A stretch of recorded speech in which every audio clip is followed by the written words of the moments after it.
ڈھونڈا گے اگر ملکوں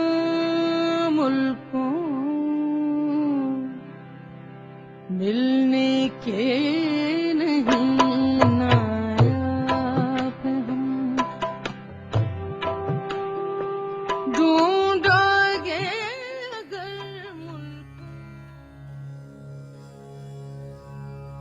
بسم اللہ الرحمن الرحیم۔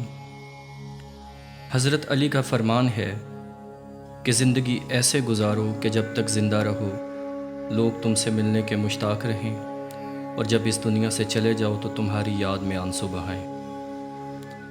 ذاکر ملک مظفر حسین لاشاری گو کہ ایک متوسط گھرانے سے تعلق رکھتے تھے، گو کہ ان کا منصب معاش ایک جونیئر کلرک سے ہی تعبیر تھا، لیکن ان کی وزاداری اور طبیعت میں ظرافت ان کی سفید پوشی کا بھرم رکھے ہوئے تھی۔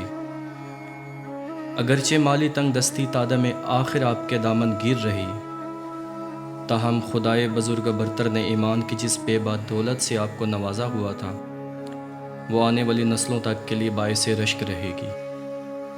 ایمان کی دولت نے آپ کی شخصیت میں جو بیش بہا نگینے جڑے تھے، آپ ساری زندگی ان سے اپنی زندگی کو سنوارتے رہے۔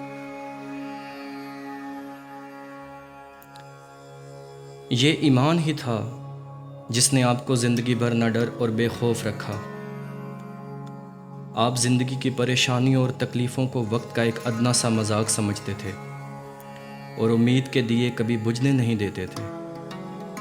ہر مشکل کے بعد آسانی ہے، یہی وہ قرآنی وظیفہ تھا جو زندگی کے مشکل وقت میں آپ کا رہبر اور معاون ہوتا تھا۔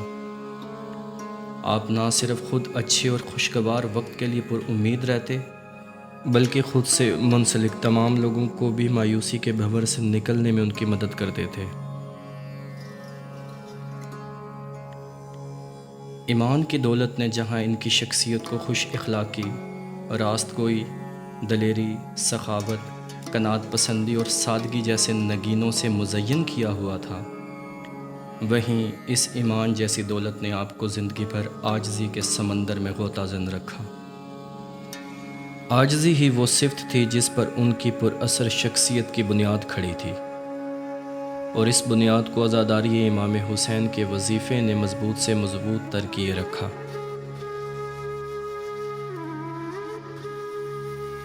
اس مختصر دورانیے کی دستاویزی فلم میں آپ کی شخصی صفات کے مختلف پہلوؤں پر تفصیلی روشنی ڈالنا ناممکن ہے، البتہ ملک مظفر حسین لاشاری کی زندگی کے ظاہری پہلوؤں کو بیان کرنا ہی آج کی ڈاکیومنٹری کا موضوع ہے۔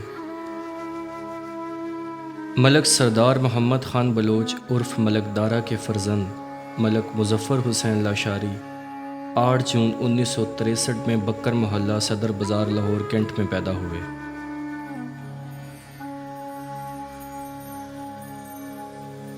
ابتدائی تعلیم صدر بازار لاہور کینٹ کے اسکول سے حاصل کی اور 1979 میں گورنمنٹ اسلامیہ ہائی اسکول صدر بازار لاہور کینٹ سے میٹرک کا امتحان پاس کیا۔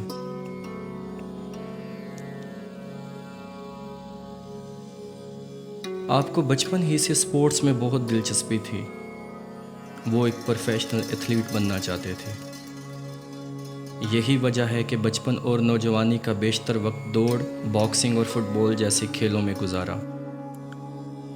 1983 میں سروس کپ دوڑ کے مقابلوں میں آپ نے تیسری پوزیشن حاصل کی۔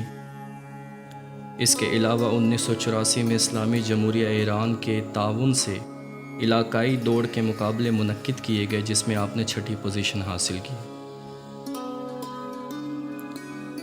باکسنگ کے لیے آپ قذافی اسٹیڈیم لاہور میں پریکٹس کیا کرتے تھے۔ اس کے علاوہ صدر لاہور کینٹ کے گراؤنڈ گول باغ میں بچوں اور نوجوانوں کو باکسنگ اور دوڑ کی پریکٹس بھی کروایا کرتے تھے۔ لیکن مالی تنگ دستی نے اسپورٹس کے اس جنون کو پروان چڑھنے نہ دیا، لہٰذا جون 1983 میں پاکستان آرمی کے شعبہ ESD میں ملازمت اختیار کی۔ اس کے بعد EME 303 ورکشاپ میں تقریباً 37 سال بطور ایک کلرک اپنی خدمات سر انجام دیں۔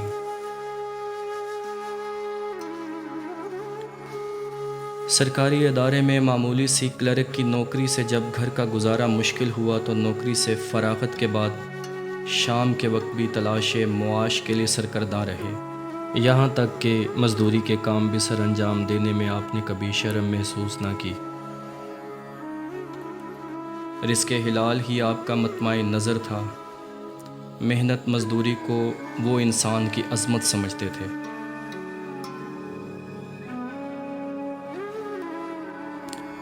ایک مرتبہ جب ان کا بڑا بیٹا رضا حسین لاشاری BBA میں گولڈ میڈل لے کر گھر پہنچا تو ملک صاحب نے گولڈ میڈل کو چومتے ہوئے اپنے بیٹے سے مخاطب ہو کر کہا، بیٹا، آفس سے فراغت کے بعد میں سردیوں کی شام میں مونگ پھلیاں بیچا کرتا تھا، کبھی کبھار مزدوری بھی کی، کئی مرتبہ ایسا ہوتا کہ دن بھر میں ایک بھی گاہک نہیں آتا، اور اب وہ وقت ہے کہ میرا بیٹا نہ صرف گریجویشن میں گولڈ میڈل لے کر آیا بلکہ MPhil میں بھی گولڈ میڈل حاصل کر لے گا۔ میرے کارواں ہم تھے، روح کارواں تم ہو، ہم تو صرف عنواں تھے، اصل داستاں تم ہو، نفرتوں کے دروازے ان پہ بند ہی رکھنا، اس وطن کے پرچم کو سر بلند ہی رکھنا، یہ وطن تمہارا ہے، تم ہو پاسبان سے کی، یہ چمن تمہارا ہے، تم ہو نغمہ خوان سے کی۔ 1990 میں آپ رشتہ ازدواج میں منسلک ہوئے۔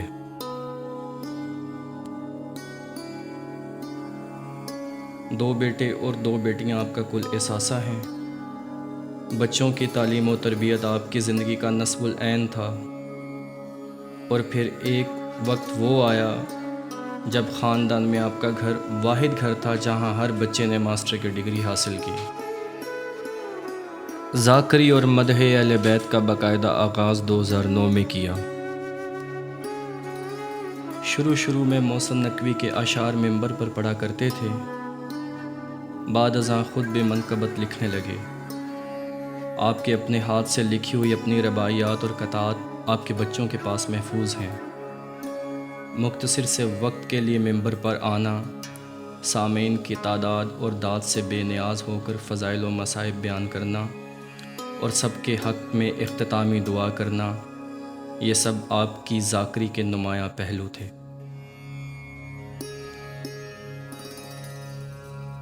موت برحق ہے، اس سے مفر ممکن نہیں، لیکن ناگہانی اور اچانک موت کا صدمہ لاحقین کے لیے بہت صبر آزما ہوتا ہے۔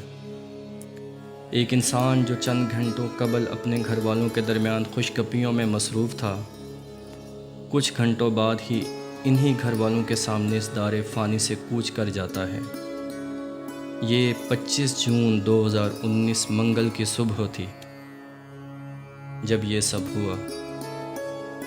ملک مظفر حسین لاشاری دل کا دورہ پڑنے سے انتقال کر گئے، اور یوں وہ چراغ بجھ گیا جس نے نہ صرف اپنے آنگن کو منور کیے ہوا تھا بلکہ اس سے وابستہ ہر شخص اس روشنی سے یکساں فیضیاب ہوا کرتا تھا، اور وہ روشنی ایمان اور محبت اہل بیت کی روشنی تھی۔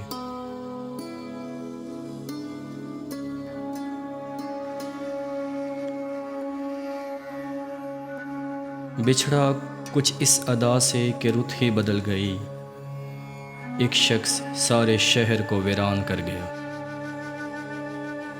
آج ذاکر ملک مظفر حسین لاشاری کو اس دار فانی سے کوچ کیے 1 سال کا عرصہ ہو گیا ہے، مگر ان کا عاجزانہ طرز حیات، بے مثل ایمانی جذبہ اور جناب رسالت مآب صلی اللہ علیہ وآلہ وسلم اور اہل بیت اطہار سے ان کی والہانہ محبت و عقیدت آنے والی نسلوں کے لیے مشعل راہ ہے۔ عزاداری امام حسین کے جس چراغ کو وہ روشن کیے ہوئے تھے، وہی چراغ نہ صرف اس دنیا میں بھی ان کے لیے باعث نجات ثابت ہوا، بلکہ آخرت میں بھی ان کی بلندی درجات کا ضامن ہے۔ جو کہ مصروف سلام شہداء رہتا ہے، گو وہ رہتا نہیں پر نام صدا رہتا ہے۔